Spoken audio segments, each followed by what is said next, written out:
Hello दोस्तों, welcome back to my channel. हम आपके लिए लाए हैं विक्रम बेताल की पहली कहानी। इस कहानी का शीर्षक है पापी कौन है। इसके पहले की वीडियो में हमने आपको विक्रम बेताल की प्रारंभिक कहानी के बारे में बताया है। कड़ी मेहनत के बाद राजा विक्रमादित्य ने एक बार फिर बेताल को पकड़ लिया।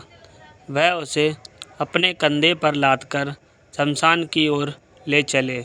रास्ते में बेताल ने राजा को एक नई कहानी सुनाना शुरू की और बेताल बोला, एक बार की बात है, काशी में एक राजा था जिसका नाम प्रताप मुकुट था। उसकी एक संतान थी जिसका नाम वज्र मुकुट था। एक दिन वज्र मुकुट दीवान के बेटे के साथ शिकार करने जंगल गया।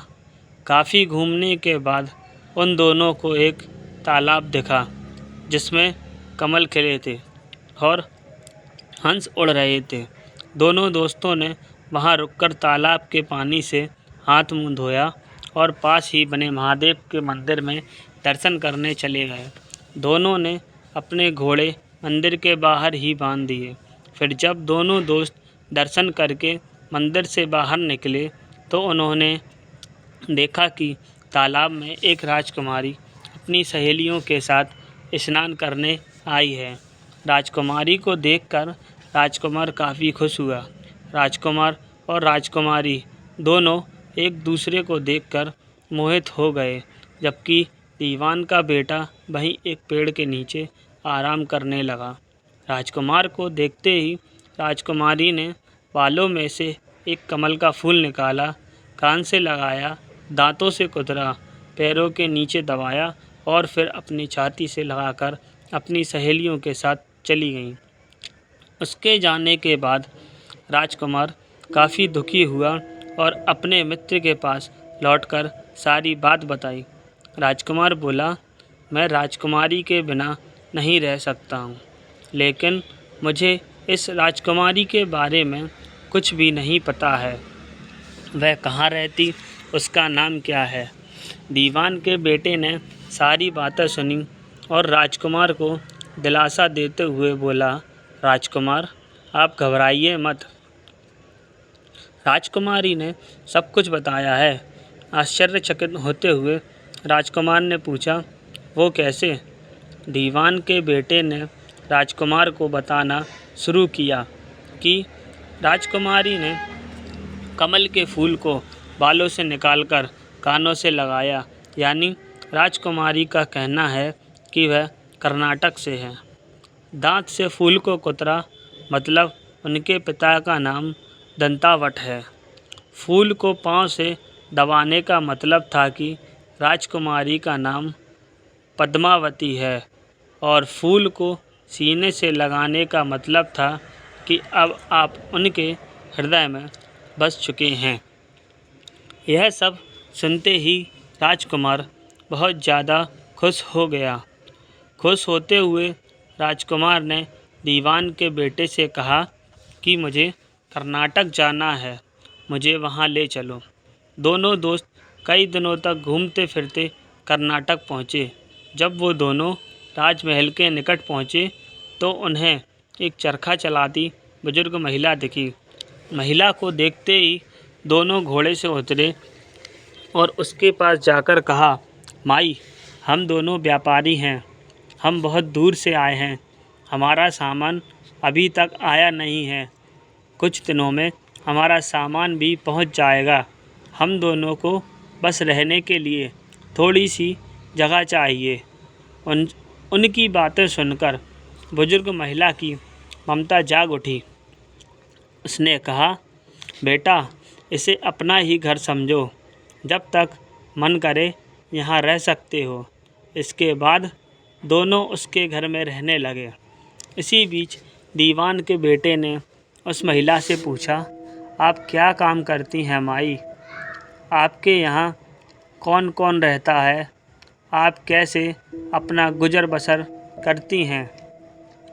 इन सारे सवालों का जवाब धीरे धीरे उस महिला ने देना शुरू किया। उसने कहा, मेरा एक पुत्र है जो राजा के यहाँ नौकरी करता है। मैं राजा की पुत्री पद्मावती की दासी थी। बूढ़ी हो गई हूँ, इसलिए घर में ही रहती हूँ। महाराज खाने को दे देते हैं और पूरे दिन में एक बार राजकुमारी से मिलने चली जाती हूँ। इतना सुनते ही राजकुमार ने बूढ़ी औरत को कुछ धन दिए और राजकुमारी तक संदेशा पहुँचाने को कहा। राजकुमार ने उस बूढ़ी महिला को कहा, माई, कल तुम जब राजकुमारी के पास जाओ तो उनसे कहना कि जेठ सुदी पंचमी को तुम्हें नदी के पास जो राजकुमार मिला था वो तुम्हारे राज्य में आ गया है। अगले दिन वो बूढ़ी औरत राजकुमार का संदेश लेकर राजकुमारी के पास गई। उस महिला की बात सुनते ही राजकुमारी गुस्सा हो गई। उन्होंने हाथों में चंदन लगाकर उस महिला के गाल पर तमाचा मारते हुए कहा, मेरे घर से निकल जाओ। बूढ़ी औरत ने घर लौटकर राजकुमार को सारी बातें बताई। महिला की बातें सुनकर राजकुमार चौंक गया। फिर राजकुमार के मित्र ने राजकुमार को धैर्य धराते हुए कहा, राजकुमार, आप चिंतित ना हो। राजकुमारी की बातों को समझने की कोशिश करें। ध्यान दें कि राजकुमारी ने उंगलियों को सफ़ेद चंदन में डुबोकर गाल पर मारा है। इसका मतलब अभी कुछ दिन चांदनी के हैं। इनके ख़त्म होने के बाद अंधेरी रात में मिलूंगी। कुछ दिनों बाद बूढ़ी महिला फिर राजकुमारी के पास संदेशा लेकर पहुंची। इस बार राजकुमारी ने केसरी रंग में 3 उंगलियां बोकर बूढ़ी महिला के मुंह पर मारते हुए कहा, भागो यहाँ से। फिर उस महिला ने आकर राजकुमार को सारी बातें बताईं। राजकुमार यह सुनकर बहुत दुखी हुआ। इस पर दीवान के बेटे ने राजकुमार से कहा, इसमें दुखी होने की कोई बात नहीं है राजकुमार। राजकुमारी ने कहा है कि अभी उसकी तबीयत ठीक नहीं है, तो इसलिए 3 दिन और रुक जाओ। 3 दिन बाद वो बूढ़ी महिला फिर राजकुमारी के पास जा पहुंची। इस बार फिर से राजकुमारी ने उस महिला को फटकारा और पश्चिम की खिड़की से बाहर जाने के लिए कहा। वो महिला फिर से राजकुमार के पास गई और सारी कहानी सुनाई। तब दीवान के बेटे ने राजकुमार को समझाते हुए कहा कि मित्र, राजकुमारी ने आपको उस खिड़की की तरफ बुलाया है। राजकुमार यह सुनते ही खुशी से उछल पड़ा। उसने बूढ़ी महिला के कपड़े पहनकर नारी का वेश धारण किया, इत्र लगाया और तैयार बांधकर राजकुमारी से मिलने चल पड़ा। राजकुमार महल पहुंचा और खिड़की के रास्ते राजकुमारी के कमरे में पहुंच गया। राजकुमारी वहां पर तैयार थी और राजकुमार का इंतज़ार कर रही थी। राजकुमार जैसे ही कमरे में गया, उसकी आंखें खुली की खुली रह गईं। राजकुमारी के कमरे में कई महंगी चीज़ें रखी थीं।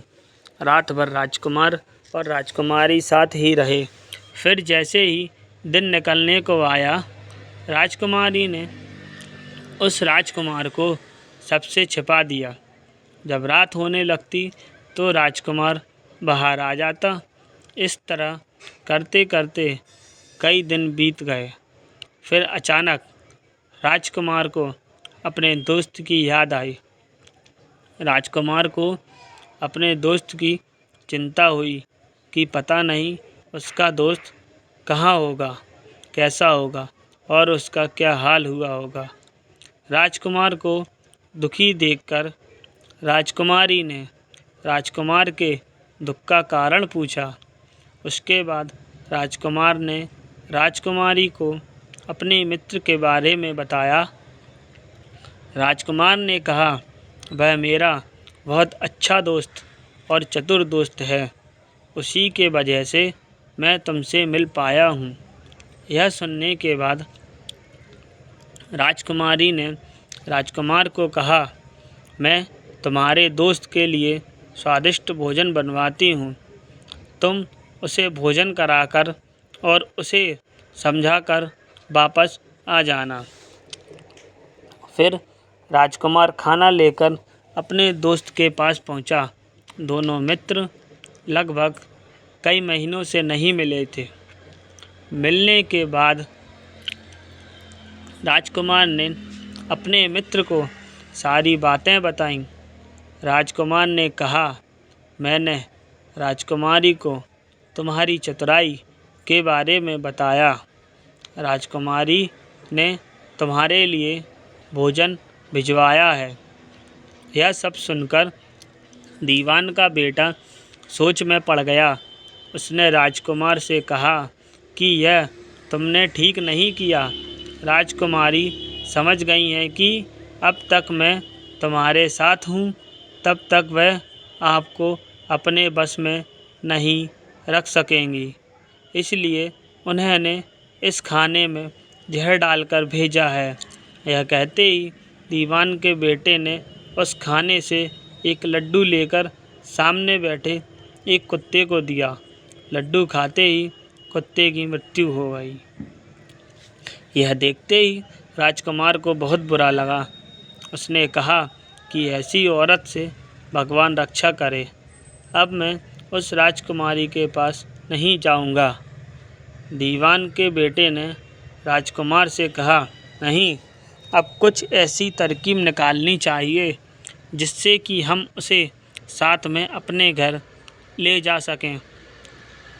आज रात तुम वहां जाओ और जब राजकुमारी सो रही हो तब उसकी बाईं जांघ पर त्रिशूल का निशान बना देना। फिर उसके गहने लेकर आ जाना। राजकुमार ने अपने मित्र की बात सुनी और उसके कहे अनुसार ही किया। फिर दीवान के बेटे ने योगी का भेष धारण कर लिया। उसने राजकुमार से कहा कि तुम इन गहनों को बाजार में बेच दो। अगर कोई पकड़े तो कहना मेरे गुरु के पास चलो और उसे मेरे पास ले आना। राजकुमार वो गहने महल के पास एक सुनार के पास ले गया। सुनार ने गहनों को देखते ही पहचान लिया और राजकुमार को कोतवाल के पास ले गया। कोतवाल ने राजकुमार से सवाल पूछे तो राजकुमार ने कहा, ये गहने मुझे मेरे गुरुजी ने दिए हैं। यह सुनने के बाद कोतवाल ने गुरु यानी दीवान के बेटे को भी पकड़ लिया और राजा के दरबार में ले गया। राजा ने पूछा, योगी महाराज, आपको ये कीमती गहने कहाँ से मिले? योगी का भेष धारण किए हुए दीवान के बेटे ने कहा, महाराज, मैं शमशान में काली चौदस को डाकिनी मंत्र प्राप्त कर रहा था कि मेरे सामने डाकिनी आई। मैंने उसके जेवर उतार लिए और उसकी बाईं जांघ पर त्रिशूल का छाप बना दिया। सुनते ही राजा महल में गया और उसने रानी से कहा कि पद्मावती की बाईं जांघ देखें कि कहीं राजकुमारी के जांघ पर त्रिशूल का छाप तो नहीं है। राजा की बात सुनते ही रानी ने देखा और सच में राजकुमारी की बाईं जांघ पर त्रिशूल का निशान था। यह जानकर राजा बहुत दुखी हुआ। फिर राजा योगी के पास गए और कहा कि योगी बताओ, शास्त्र में बुरी औरतों के लिए क्या सज़ा है? योगी ने उत्तर दिया, ब्राह्मण, राजा, गऊ, औरत, पुरुष और अपने राज्य में रहने वाले किसी से कोई बुरा काम न हो जाए तो उसे राज्य से बाहर निकाल देना चाहिए। यह सुनते ही राजा ने पद्मावती को जंगल भेज दिया, जहाँ राजकुमार और दीवान का बेटा मौके से जाकर वहाँ बैठे थे। राजकुमारी को अकेला पाकर उन्होंने उसे अपने नगर ले आए और खुशी खुशी रहने लगे। कहानी ख़त्म हुई और हर बार की तरह एक बार फिर बेताल ने विक्रम से पूछा, तो राजन बताओ, कहानी में पापी कौन है? जल्दी बताओ राजन, वरना तुम्हारे सिर के टुकड़े टुकड़े कर दूंगा। विक्रम ने उत्तर देते हुए कहा, पापी राजा था, क्योंकि दीवान के पुत्र ने अपने मालिक का काम किया। कोतवाल ने राजा का कहना सुना और राजकुमार ने अपनी इच्छा पूरी की। लेकिन इस कहानी में राजा पापी था। उसने बिना सोचे विचारे राजकुमारी को राज्य से बाहर निकाल दिया। विक्रम के इतना कहते ही बेताल फिर उड़कर पेड़ पर जा लटका। कहानी से सीख, हमेशा बुद्धि का इस्तेमाल करके ही फैसला लेना चाहिए, वरना कोई भी भ्रमित करके कुछ भी करवा सकता है। तो आपको हमारी कहानी अच्छी लगी हुई हो तो प्लीज़ चैनल को subscribe and bell icon press करें।